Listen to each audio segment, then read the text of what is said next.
नमस्कार, IPS diary में आपका स्वागत है।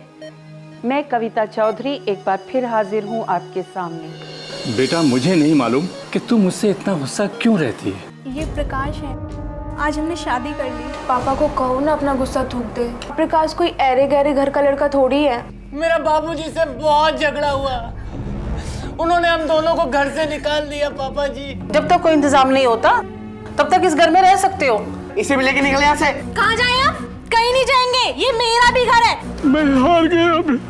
खुदकुशी नहीं की मेरे पापा ने, कत्ल हुआ इनका। पिछली कड़ी में आपने देखा कि दिल्ली के किशनगंज में रहने वाले खुराना जी के परिवार में उनकी बेटी घर वालों से उखड़ी उखड़ी रहती है। वो अपनी शादी बिना घर वालों से कुछ शेयर किए कर लेती है। घर वाले उसे स्वीकार कर लेते हैं, लेकिन बाद में प्रिया अपने पति के साथ वहां रहने चली आती है। और इतना ही नहीं, उसका निठल्ला पति प्रिया को खुराना जी के सामने टॉर्चर करने लगता है। खुराना जी की मौत हो जाती है। सब लोग इसे खुदकुशी कहते हैं, लेकिन उनका बेटा करण इसे कत्ल कहता है।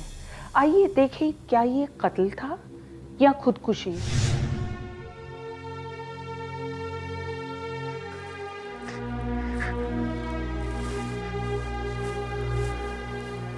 करण बेटा, ये लो खाना खा लो। नहीं माँ, भूख नहीं है।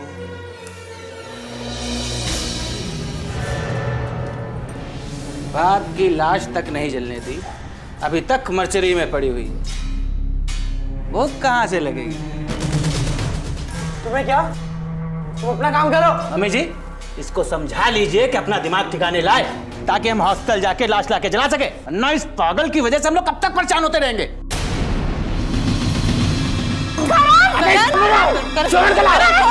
छोड़ मेरा बे। हॉस्पिटल में वो मेरे पापा है, कोई बॉडी नहीं, उनका अंतिम संस्कार किया जाएगा, उन्हें जलाया नहीं जाएगा। कर क्या रही है तू? एक तो पहले बकवास कर दी, पापा ने सुसाइड नहीं किया, उनका कत्ल हुआ है। पुलिस उनकी बॉडी को पोस्टमार्टम के लिए लेके गई है और अब यहाँ पे तमाशा कर रहा है। तो बोलता है ना पापा का खून हुआ है। किसने किया? बोल, किसने किया? तुम लोगों ने।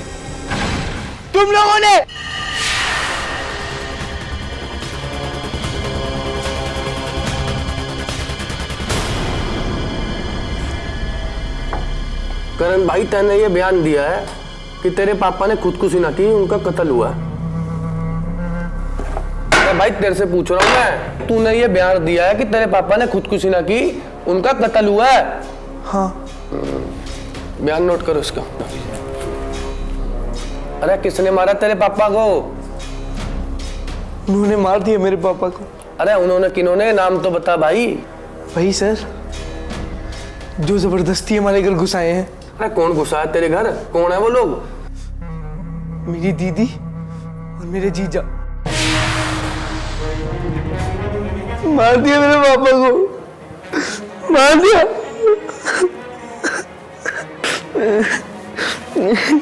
पागल हो गया वो करण इंस्पेक्टर साहब। अरे हम अपने पिताजी का खून क्यों करेंगे? हमें तो पता ही नहीं कि कब हुआ, कैसे हुआ। वो हम घर पे बैठे थे, गुप्ता जी का फोन आया, कहने लगे कि आपके बाबूजी जो हैं वो रेलवे ट्रैक के पास उनकी बॉडी पड़ी है। बस हम घर से भागे। फिर ये लड़का करण को कह रहा है बेर बेर कि तुमने मारा उसके पापा को। अरे हमें तो लगता है इंस्पेक्टर साहब कि पिताजी की मौत का सदमा उसके बहुत गहरा बैठ गया है, इसीलिए उल्टी सीधी बात करता रहता है वो। आपको यकीन नहीं? आप गुप्ता जी से पूछ लीजिए ना। कौन है गुप्ता जी? जी मैं ही हूँ, आर.के. गुप्ता। मैं ही सूर्य के साथ ऑफिस में काम करता हूँ। 20 साल की दोस्ती है हमारी। लेकिन पिछले कुछ दिनों से सूर्य देव घंटों रेलवे लाइन के पास खड़ा रहा करता था और ऑफिस भी कम आया करता था। अरे वो तो ठीक है गुप्ता जी, पर मैं आपसे ये जानना चाह रहा हूँ कि जिस दिन सूर्यदेव जी की मौत हुई उस दिन क्या हुआ था? अरे साहब, वही तो बता रहा हूँ मैं। मॉर्निंग वॉक करने के लिए मैं रेलवे फाटक के पास गया, वहां देखा तो बहुत भीड़ लगी हुई थी। जैसे ही भीड़ हटाकर देखा तो वहां रेलवे फाटक पर सूर्यदेव की लाश पड़ी हुई थी। लोगों ने बताया कि उसने ट्रेन के आगे आगे अपने आत्महत्या कर ली। उन लोगों में से कोई ऐसा खास आदमी, कोई शक्ल जो तुम्हें याद हो? खास आदमी?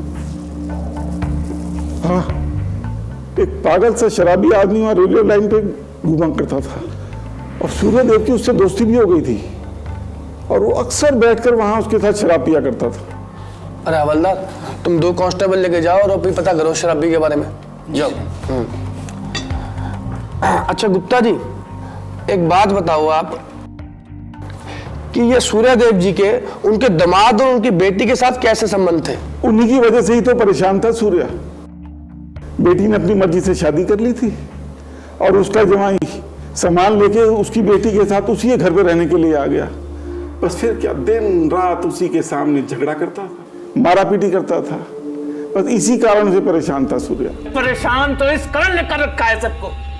आज इसकी वजह से मुझे पुलिस स्टेशन बुलाया गया, सिर्फ तेरे इस बेटे की बेवकूफी की वजह से। एक तो ना, दोनों के दोनों शांत बैठे हैं। अरे इसको निकाल के बाहर क्यों नहीं फेंक देती तुम? करण, माफी मांगो अपने जीजा से। जीजा? कौन जीजा? किसका जीजा?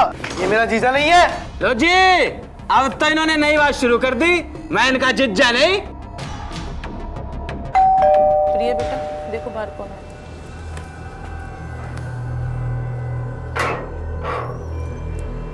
नमस्ते अंकल। भाभी जी घर पे हैं क्या? इंस्पेक्टर साहब कुछ बात करना चाहते हैं उनके साथ। आइए। भाभी जी, पोस्टमार्टम की रिपोर्ट आ गई। पता चला किसने कत्ल किया है मेरे पापा का? पोस्टमार्टम की रिपोर्ट में तो कोई ऐसी बात ना निकल के आई है।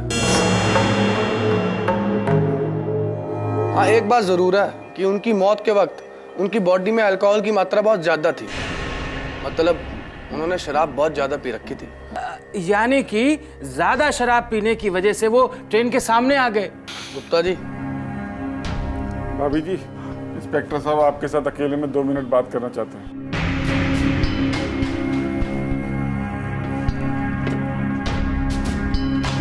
वो बंदा ट्रेन के नीचे मरा है, उसके साथ दारू कौन पीता था? तेरे को मालूम है? तेरे को भी नहीं मालूम?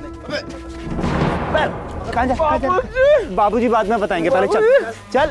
आपके बेटे ने हमें यह बयान दिया है कि उसके पिता का कत्ल हुआ है और आपकी बेटी प्रिया ने आप लोगों की रजामंदी के खिलाफ शादी की थी, इसलिए आपके पति का और आपके दामाद का संबंध ठीक ना था। अरे कुछ तो बोलिए।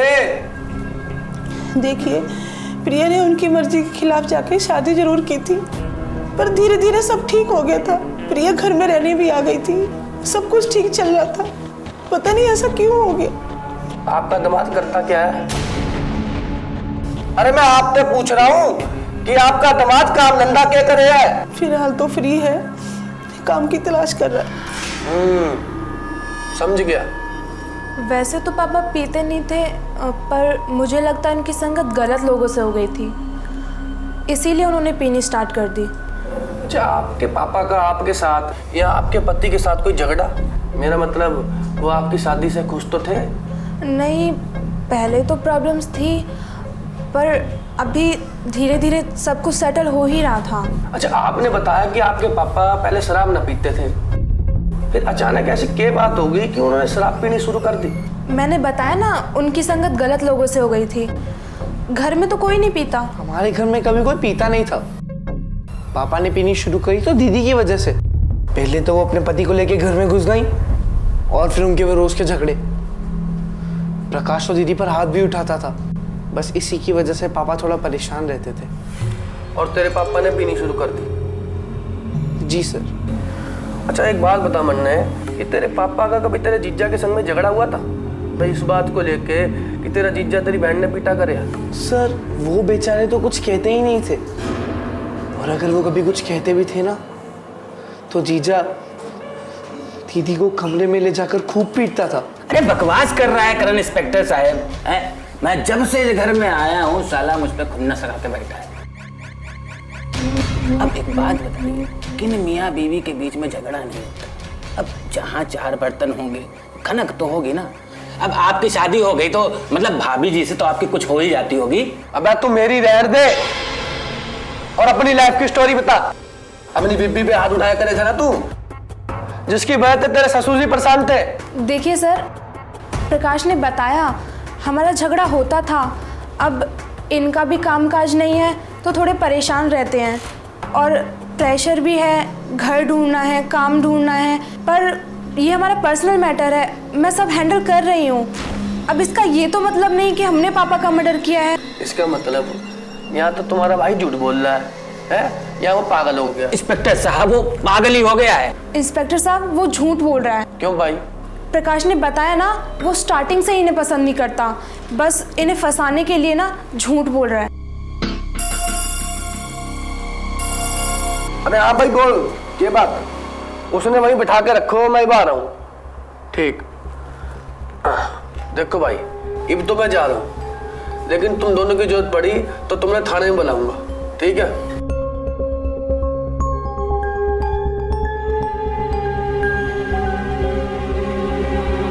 मेरा नाम रामलाल। कहाँ रहता है तू? बराबर रेलवे कॉलोनी में, कुंदन वाले में। अच्छा, उस दिन क्या हुआ था जिस दिन सूर्यदेव जी की मौत हुई थी? उस दिन साहब, उस दिन अरे दोस्त तुझे बहुत पिला दी आज।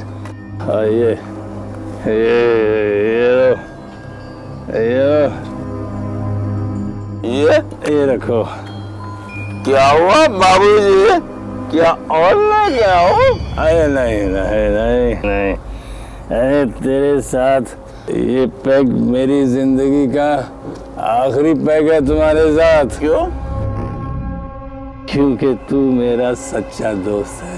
वो तो ना कुछ लेने में ना कुछ देने में। तू इसको रख ले मेरे इस काम के। और सुन, ये भी रख ले, ये भी रख ले।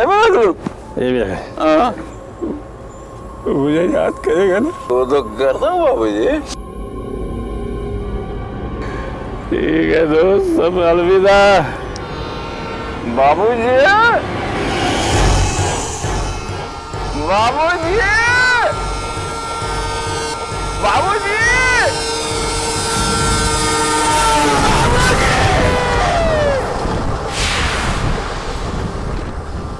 अब उसके बाद तेजी से गाड़ी आई और वो लाकर ले गई। फिर साहब भीड़ लग गई, फिर मुझे कुछ नहीं पता साहब। ठीक है, तू जा।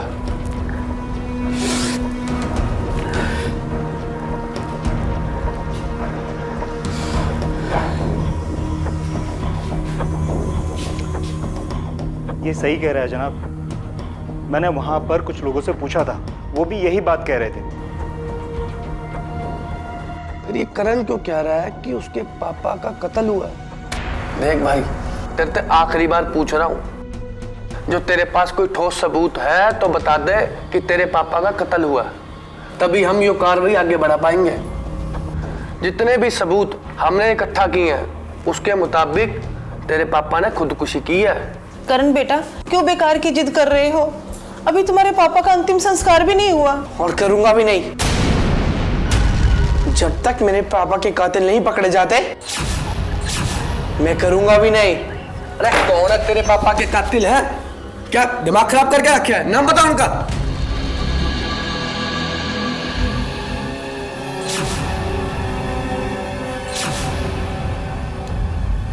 देखा इंस्पेक्टर साहब, अपनी माँ को भी नहीं बख्शा। अभी तक कह रहा था कि हम लोगों ने इसके पापा का कत्ल किया है, अब देखिए अपनी माँ पर भी इल्जाम लगा दिया कि उसने मारा इनके पापा को। करण क्यों कर रहे थे ये सब? क्यों? अरे ये पागल हो गया है। इंस्पेक्टर साहब, इन सब ने मेरे पापा को मारा है, इन सब ने। और इनके साथ मेरी मम्मी भी शामिल है।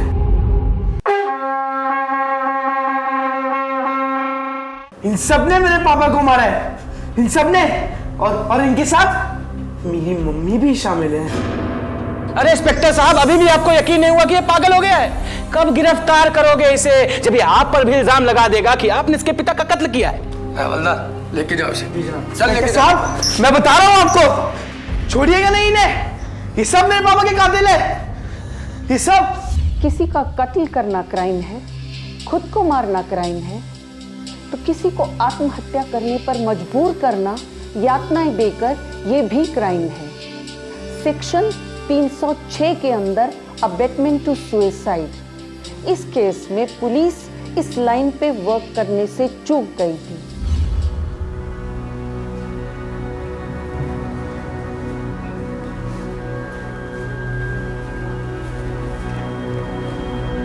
हाय, I am doctor Verma, I am your counsellor. Hi. क्या हम बात कर सकते हैं? और बताओ, क्या करते हो? स्टडीज कैसी चल रही हैं? सर, मेरे पापा का कत्ल हुआ है सर। या उसके बारे में भी हम बात करेंगे, लेकिन पहले तुम्हारे बारे में तो जान लें। गर्लफ्रेंड वगैरह बनाई या नहीं? सर, मैं सच बोल रहा हूँ सर, मेरे पापा का कत्ल हुआ है सर। देखो, अगर तुम इस तरह से बिहेव करोगे तो तुम्हारा इलाज नहीं हो पाएगा, यहां से ठीक होकर नहीं जा पाओगे तुम। मुझे कुछ नहीं हुआ सर, मेरी बस एक छोटी सी बात थी कि मेरे पापा ने सुसाइड नहीं किया है, उनका कत्ल हुआ है। इस बात को झूठा साबित करने के लिए मुझे यहाँ भेज दिया गया है। सर, जितना मैं अपने पापा को जानता था ना, उतना कोई नहीं जानता था सर, कोई नहीं जानता था उतना। हाँ बेटा, अरे जरा कान के नीचे जोर से घिस बेटा। हाँ मेरा प्यारा बेटा। पापा, आपकी जिंदगी का गोल क्या है?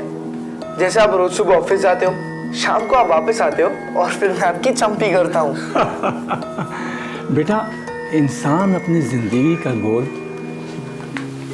एक उम्र तक ही तय कर पाता है। 23-24 साल तक एजुकेशन हासिल करने के बाद उसे कैसी जिंदगी गुजारनी है वो तय करता है, जो मैंने भी किया। एक अच्छी सी नौकरी करनी थी जो मैंने की, और फिर एक अच्छी सी लड़की ढूंढ करके उसके साथ शादी की जो मैंने तेरी माँ के साथ की, और फिर उसके बाद 2 प्यारे प्यारे बच्चे, प्रिया और तू। फिर तो जिंदगी खुद ब खुद हमारे लिए गोल तय कर देती है। बच्चों को एजुकेशन दिलाना, उनको सेटल करना, और उसके बाद हम बच्चों की खुशियों में ही अपनी खुशियां तलाश करने लगते हैं। मेरी ज़िंदगी का मकसद तो बस अब एक ही है, प्रिया की धूमधाम से शादी हो और वो अपने घर में खुश रहे, और फिर उसके बाद तेरी शादी। नहीं पापा, मेरी जिंदगी का गोल तो बस आपकी सेवा करना है। सर, मेरे पापा का सिर्फ एक ही सपना था सर, वो अपने बच्चों को खुश देखना चाहते थे। सर, वो मुझे और प्रिया दीदी को बहुत प्यार करते थे। सर, वो चाहते थे वो प्रिया दीदी की शादी अपने हाथों से करे और वो अपनी शादी के बाद बहुत खुश रहे सर। पर जिस दिन प्रिया दीदी अपने आप शादी करके घर पर आई ना सर, कि सारे सपने टूट गए सर, कि सारे सपने टूट गए। ये प्रकाश है, आज हमने शादी कर ली। क्या जरूरत है तुझे हमारे मामले में पड़ने की? मैंने बुलाया किसी को? आपकी बेटी प्रेग्नेंट है। अगर मैंने छोड़ दिया, आप कहीं मुंह दिखाने लायक नहीं बचोगे सर।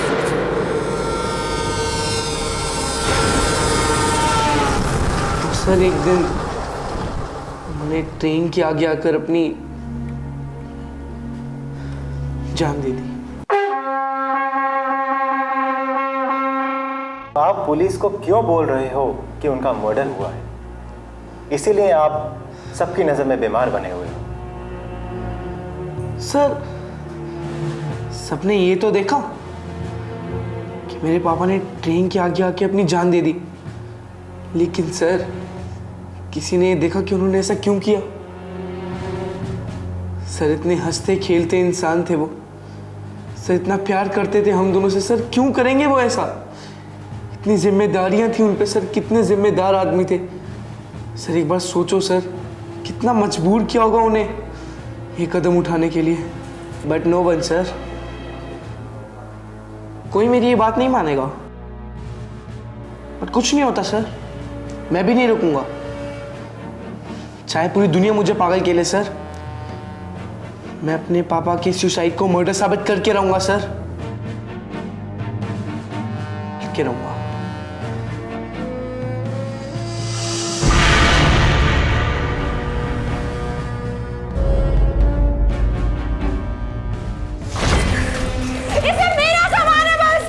तुम्हें क्या चाहिए? चुप हो जा, जा। मेरे से मांग के ले रहे हो? से पैसा मांग रहा हूँ। यार, ये बुढ़िया मुझे जीने नहीं देती। क्या तमाशा लगा रखा है ये? मम्मी आप जाओ यहाँ से, हमारे आपस का मामला है। आपस का मामला? ये मेरा घर है, यहाँ का हर मामला मेरा मामला होगा। निकल यहाँ से। हाँ, तुम भी निकलो। अरे मम्मी बात तो सुनिए। अरे मम्मी जी, आप होश में तो हो? प्रेग्नेंट है माँ। प्रिया की तुम्हें होश है? मुझे क्या पड़ी है? निकलो यहाँ से। मम्मी पीछे हटो, हम कहीं नहीं जा रहे। एक तो आपका बेटा पहले ही पागल हो गया, आप भी पागल हो गई हो। पागल तो मैं पहले थी, आज ही होश में आई हूँ। मैं इन्हें समझ ही नहीं पाई, कितना गुड़ के जी रहे थे सिर्फ तुम दोनों की वजह से। निकलो यहाँ से। प्रिया, अपनी माँ को समझा लो, ये बुढ़िया पगला गई है। देखो माँ, अगर तुम्हें यहाँ रहना है तो रहो, वरना तुम भी निकलो यहाँ से। चलो।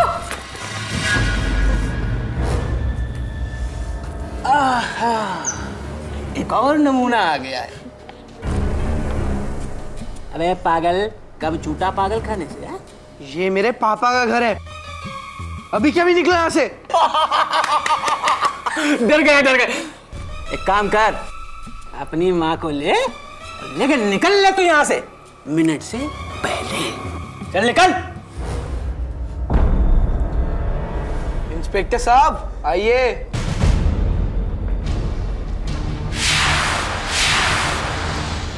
देख लिया आपने इंस्पेक्टर साहब, इन लोगों की इन्हीं हरकतों की वजह से मेरे पापा ने सुसाइड किया था। लेके जाइए इन दोनों को, यही है मेरे पापा के कातिल। अब तो मानते हैं ना आप? सही कहते हो तुम। चलो धर लो इन्हें। मम्मा रुको।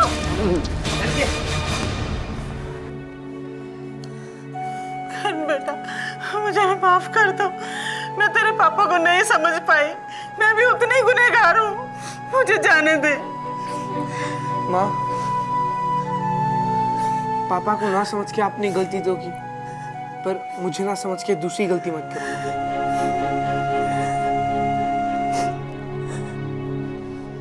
जिस लड़के को पुलिस ने और रिश्तेदारों ने पागल करार किया, उसी लड़के ने पागल खाने के डॉक्टर के सहयोग से ये साबित कर दिया कि यहाँ क्राइम हुआ था।